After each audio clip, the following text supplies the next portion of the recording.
नमस्कार, स्वागत है आप सभी का धर्म विज्ञान पर। मैं हूं कीर्ति राजपूत।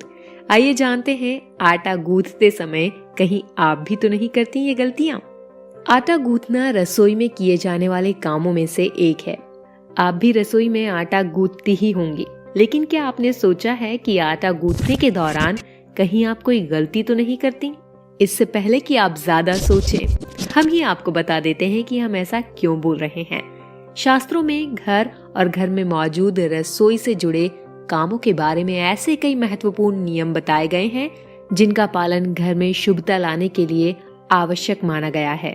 वहीं अगर इन नियमों का पालन ना किया जाए तो घर में नकारात्मकता बढ़ती है और घर की उन्नति में बाधा पैदा होती है। हमने जब इस बारे में हमारे एक्सपर्ट ज्योतिषी पंडित हितेंद्र कुमार शर्मा से जाना तो उन्होंने हमें बताया कि घर या रसोई से जुड़े कामों को लेकर बनाए गए नियमों में लापरवाही ग्रहों की अशांति और ग्रह दोष तक को न्योता देती है।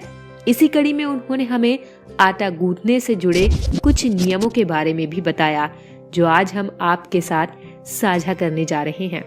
पहला नियम है, आटा उतनी मात्रा में गूंथना चाहिए जितनी जरूरत हो। आवश्यकता से अधिक और खाना बनाने के समय से अधिक पहले ही आटा लगाकर रखना घर में नेगेटिव एनर्जी को बढ़ावा दे सकता है। अगर आप ज्योतिष की ना भी माने तो ये आदत सेहत के लिहाज से भी खराब मानी जाती है। दूसरा है, आटा गूंथ कर फ्रिज में रखना या खाना बनाने के बाद बचे हुए आटे को फ्रिज में रखना अशुभ माना जाता है। ऐसा करने से घर की बरकत रुक जाती है और घर में कलेश पनपने लगता है।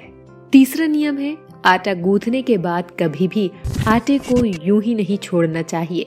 शास्त्रों के अनुसार आटा लगाने के बाद उस पर उंगलियों के निशान जरूर बनाना चाहिए। ऐसा इसलिए क्योंकि जब घर की लक्ष्मी अर्थात बेटी या बहू की उंगलियों के निशान आटे पर पड़ते हैं तो इससे घर में कभी भी धन की कमी नहीं होती। चौथा नियम है, आटा लगाने के बाद उसे खुला हुआ कभी भी नहीं छोड़ना चाहिए।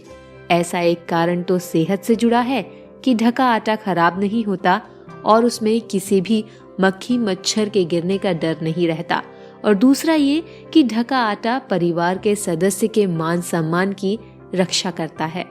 पांचवा नियम, आटा लगाते समय पानी हमेशा तांबे के बर्तन में लेना चाहिए।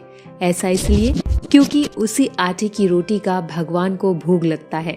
ऐसे में आटा पूर्ण रूप से शुद्ध होना चाहिए। वहीं तांबे को एक पवित्र धातु माना जाता है, इसलिए आटा लगाते समय पानी हमेशा तांबे के बर्तन में ही लें।